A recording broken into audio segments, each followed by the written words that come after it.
Ever since I made my last Sanu versus Hinata video, both these characters have changed quite a bit, both to their abilities and stats. And whereas a month ago I said Hinata was the clear-cut winner, and at that point he was, as of today that answer might be a bit different.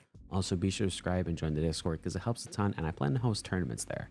Now I'm going to start with Sanu because 1, more people have Sanu, and 2, Hinata is no longer available. But for Sanu, his set is now 10% worse than what it was, and his speed is 2% slower. So his speed is really just smooth, and his set is a little bit lower, but nothing crazy. Mostly his stats haven't changed too much either way. What has really changed about Sanu is how his tilt works, and primarily his left-right tilt, but that's not the only part of what makes Sanu incredibly strong. His tilting in general is just incredibly strong, whether that be his downward tilts, his back tilts, his side tilts. Anytime you're tilting with Sanu is very good. It adds power to the ball, and left right adds a curve. His back tilts usually always make sure the ball lands in court, so it makes him very good at back tilting and hitting at the back of the courts.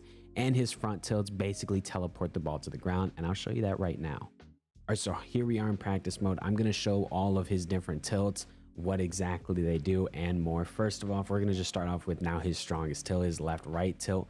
Pretty much when you tilt in either direction, it's going to push the ball in that direction. You see, I was looking here, right? I was looking there.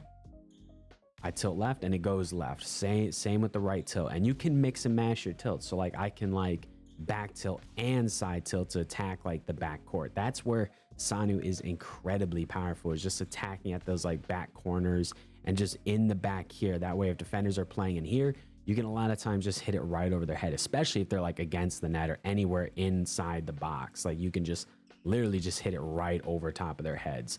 And on top of that, he's a max spiker. Now the reason why I specify that is because on characters like Bokuto who are max spikers, it's a lot harder to back tilt with them and not just send out of bounds. With Sanu, not so much.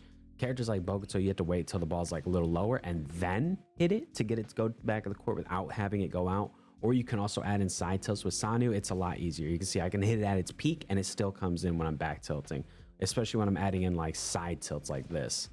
And that is where really his power comes in, is just those side tilts. Because again, you can throw off defenders. Like I'm looking like here, I side tilt and it's gonna go a little to the left. And the farther back you go, the more like exaggerated that is. You can see I'm looking there and it lands all the way over there. So you know what I'm saying. Now his front tilt is also incredibly powerful as well,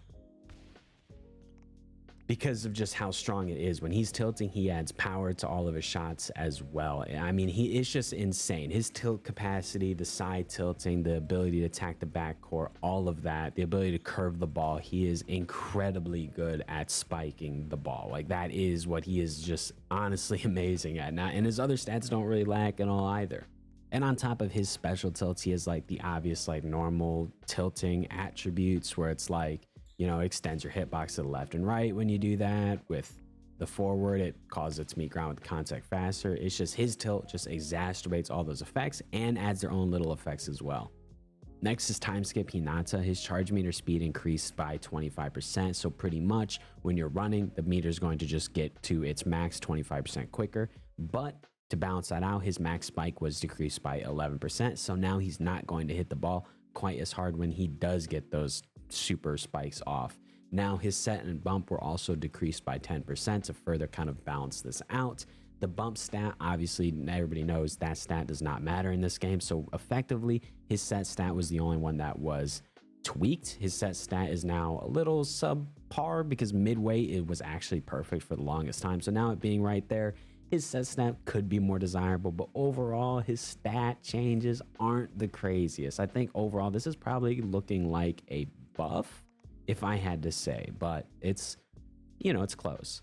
So just looking at his meter, and I'm actually going to be using this character a bunch in ranked this week, but looking at his meter, we can see it definitely is looking like it charges a lot faster. It's been a bit since I used him, and I could definitely see some techs where you could get it. Now he couldn't be a spiker where he's just standing still like this on a wing and then spikes it. You know, with him, maybe standing somewhere like this, maybe getting like something like that going to build up some momentum, something like that, something to get his bar filled faster. But you can definitely tell his bar fills significantly faster now, which is nice, and that's probably more accurate to how the devs wanted you to play this character in the first place. But even despite all of that, I still think the prize with Timeskip Hinoto was mostly his speed, being an incredibly quick, can jump incredibly high, and can hit the ball incredibly hard. I think his primary strength is still his speed and not so much his ability, whereas Sanu, especially now, Sanu's biggest strength is for sure his ability and not really all of his statistics. Timeskip, I feel like it's still more his statistics. This bar filling up it's for sure gonna help. Like, it's gonna be really good. Like, say your teammate's receiving it and you're coming over here and then you're jumping and going for like a quick, something like that, but you still need to run a very large distance, and people really just don't get a lot of like running starts onto their spikes. It's not really like, you can, but that's not really the meta for this to be, I think, like usable. Like, if I start right here, by the time I get right here, it's like in the purple, so I have to run this distance for that to get into the purple. That's honestly just too far of a distance. It's not what people do a lot. I mean, you could definitely work some like this in where you're like curling. Maybe it might be good for quicks, like if you know your teammate's setting something up and you come up behind him and just real quick, like off of a quick, like I said, you can definitely work some techs in there. But with Hinata, you definitely have to change a bit of the way people usually play this game to make him effective. With Sanu, I feel like his effectiveness is almost just like built into the character. But that's not to say Hinata's bad. He's so quick, and he's still got max jump, and he's still got a really good spike. Even if you don't fill that bar, his spike is still like good enough. Like, it's not like he's hitting the ball like slowly, you know what I'm saying? That is still typically a good enough spike. So by no means does he need to get the bar filled. And where Sanu doesn't have the greatest serve in the whole wide world, Timeskip Hinata actually does have a very, very good, like, he has a really good serve. Like, he has a busted serve. So on Hinata, he has a busted serve. He's way faster, which is going to make him better on defense and stuff like that. But Sanu, as a raw spiker, probably is looking like he has the comfortable edge. But by now, you're probably wondering which one I think is better. And as of currently, the answer isn't completely clear. Also, here's both their stats side by side. And I think if you look at this in terms of spiking and overall just being the better hitter, Sanu is for sure the better option here. His tilt adds so much scoring potential to his character. It's genuinely insane, as well as just everything else he has. And you really can't beat having a built-in mini redirection jump. But Hinata is probably the better overall character. His speed alone makes him a good defender, and having a max jump on top of that max speed as well makes him a good spiker. So he can block, he can kind of play libero, and obviously he can spike, and all that to go with his incredible serve. So honestly, who you should play is going to come down to wanting to just be better overall at almost every position, or be just as good of a spiker as someone can possibly be. And for who I will be playing, likely Sanu. Because again, being able to change the ball's trajectory mid-air is just, for me, too good of an attribute.